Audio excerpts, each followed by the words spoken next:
All right, let's dive into maybe the biggest question a person can ask. Who am I? And no, I'm not talking about your job or your favorite hobbies. We're going way deeper into one of the most central questions in all of Indian philosophy. Seriously, just think about it for a second. If you strip away all the labels, your name, your past, all the stories you tell yourself about yourself, what's actually left? This isn't just some abstract puzzle. Ancient Indian traditions say that finding the real answer is the key to ending our suffering and finding true, lasting freedom. At the very heart of this whole investigation is this fundamental split. On one side, you've got the ego, or ahamkara in Sanskrit. That's the story of me, and it's always anxious, always changing.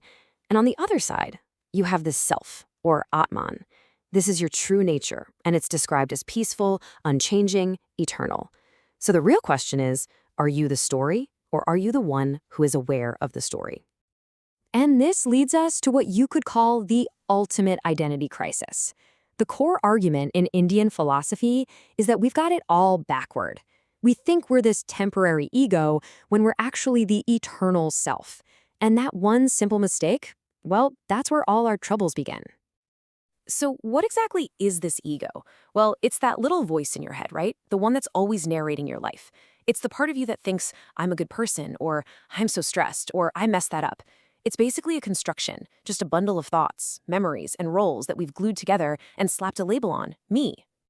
The Atman, on the other hand, is something totally different.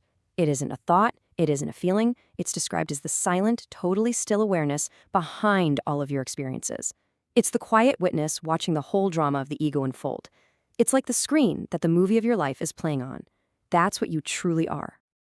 And here is why all of this really, really matters. According to these traditions, every bit of human suffering, they call it dukkha, comes from this case of mistaken identity. See, we cling to this temporary ego, which is naturally insecure and always changing, so of course we suffer when it gets threatened. But if your true nature is the unchanging Atman, what is there really to be afraid of? So how do we fix this identity crisis?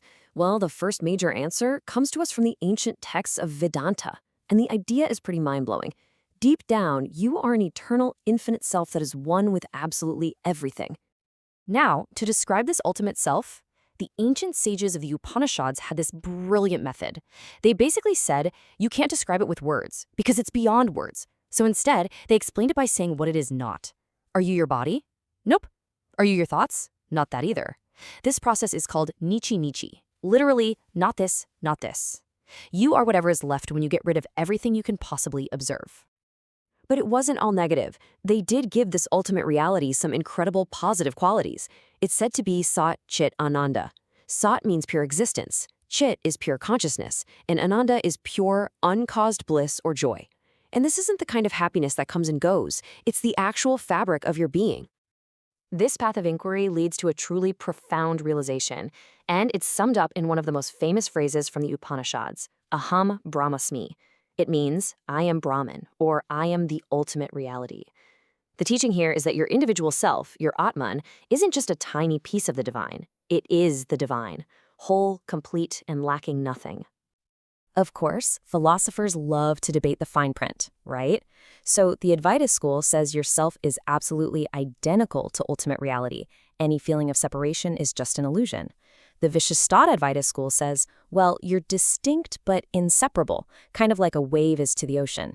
And then the Dvaita school holds that you are eternally separate from God. So 3 different flavors of the same core idea.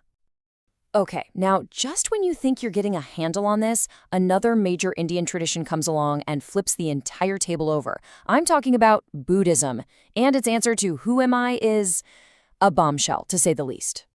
The Buddha posed this really radical question. What if this permanent, unchanging, eternal self that you're searching so hard for just isn't there? What if the whole search is based on a completely false assumption? So Buddhism says, let's look under the hood. What are you actually made of? It breaks a person down into 5 components, or skandhas. You've got your physical body, your feelings, your perceptions, your mental habits and biases, and consciousness itself. The argument is you're just a temporary mashup of these 5 constantly changing processes. If you look really closely at any of them, is any single part permanent? The Buddhist answer is a hard no. And this leads us to the core Buddhist doctrine of anatta, or non-self. Now, this doesn't mean you don't exist. It just means there's no permanent, solid thing at your core that you can call a self. You are more of a verb than a noun, a dynamic, ever-changing process, not some fixed thing. So now we have two profoundly different goals. The Vedantic path is all about finding and realizing your true, eternal self. The Buddhist path, though, is about seeing through the illusion that there's any permanent self to find at all. This is honestly one of the greatest philosophical debates in all of human history, and it's happening right here. So we have these huge, mind-bending ideas. But here's the cool part. They're not just for arguing about in a classroom. They are practical paths designed to lead you to your own direct experience. The whole point isn't to believe an answer, but to discover it for yourself. Which, of course, raises the big question, how do you actually do that? How do you go from just hearing these ideas to really knowing them in your bones, in your own experience? Well, the famous text, the Bhagavad Gita, lays out three main paths, or yogas. There's Jnana Yoga, which is the path of wisdom and self-inquiry, a lot like what we've been talking about. Then there's Bhakti Yoga, the path of love and devotion, where you dissolve the ego by surrendering to something greater than yourself. And finally, Karma Yoga, the path of selfless action, where you act without worrying about the results, which purifies the mind. Ultimately, this whole investigation leads you to a place that's beyond any simple answer. The real point isn't to find a new label for yourself. It's to go through a deep, profound transformation of consciousness itself. See, the goal isn't really to get a neat, tidy answer to the question, who am I? The real goal is for the who, that small, questioning, separate self, to just dissolve into the vastness of pure being. To go from asking, who am I, to simply resting in the silent, powerful awareness of I am. The modern sage Nisargadatta Maharaj put it just perfectly. He said the biggest final obstacle is just our deeply held belief that we are just a person, this limited, separate thing defined by our story. He said the moment you can truly deeply let go of that idea, realization isn't some far-off goal, it's immediate. And that leaves us with a final thought to chew on. The question, who am I, is an amazing tool. It's a pointer. But what happens when the tool has done its job? What if you let go of the question itself and just look? What's left to be discovered then?